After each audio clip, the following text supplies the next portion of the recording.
Human trafficking is the second leading criminal enterprise in the world that has a $150 billion a year payoff.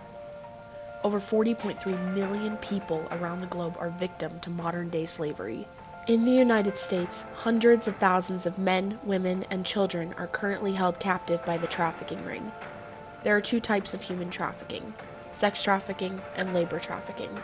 Sex trafficking is the incarceration of a typically young female and trading their sexual acts for something of value, which can be a place to stay, food to eat, or even drugs. These sexual acts can be used for the trafficker's pleasure or for money, which means they would be working the streets as prostitutes.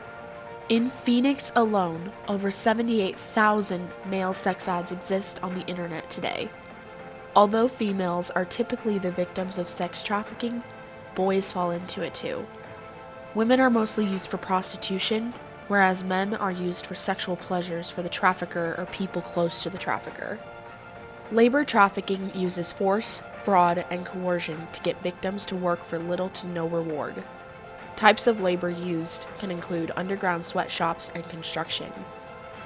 Although sex trafficking is the more commonly used method, labor trafficking still produces over $50 billion to the ring a year. Arizona is a major breeding ground for trafficking. This is largely due to the fact that we are right on the border of Mexico. We have close proximities to major tourist locations like Las Vegas and San Diego, and we are home to a wide range of major sporting events. In Arizona, the average age of entry into human trafficking is 14 years old, but we've seen children as young as 7 years old. Human trafficking can occur in many different places. Some major hotspots are shopping malls, shelters, bus stops, and even schools. Along with physical places, social media is another place that traffickers look for their victims. Unfortunately, human trafficking is not an uncommon practice, but it is a subject that schools and parents tend to refrain from talking about. Human trafficking should be talked about, and you can be the start of it. Some warning signs to be aware of are any talk of an older boyfriend, new expensive jewelry or items, signs of physical abuse, or branding like a name tattoo or barcode. Human trafficking is not a taboo subject, and it needs to be talked about.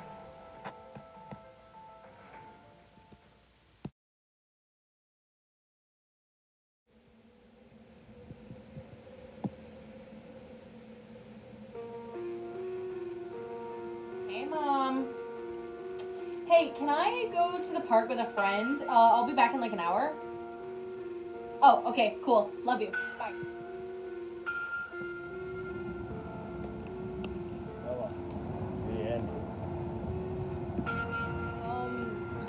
You're not the Andrew I saw in the photos. I know, wait. I'm sorry. Just sit and talk. Photos aren't what I look like now. Just old photos, I promise. Look, I heard you like to read. There's a library over there I can take you. I just got my car over there. My mom said I need to be home in an hour. I can get you home in time. Come on, let's go. It'll be fun, I promise. Okay, that would be fun.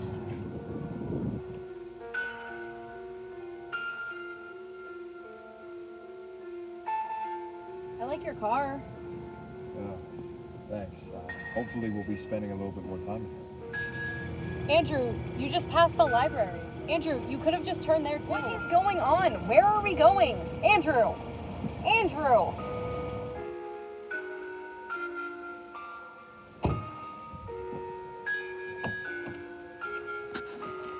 What is going on? This is not the library. Where are we going?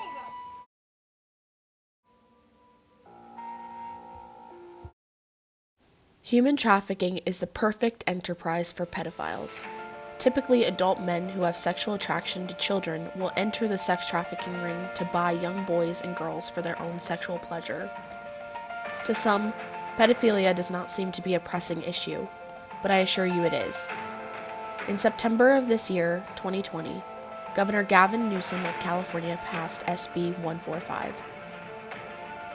This bill would exempt from mandatory registration under the Act a person convicted of certain offenses involving minors if the person is not more than 10 years older than the minor, and if that offense is the only one requiring the person to register. Under SB 145, pedophiles have been granted more access to children than ever before.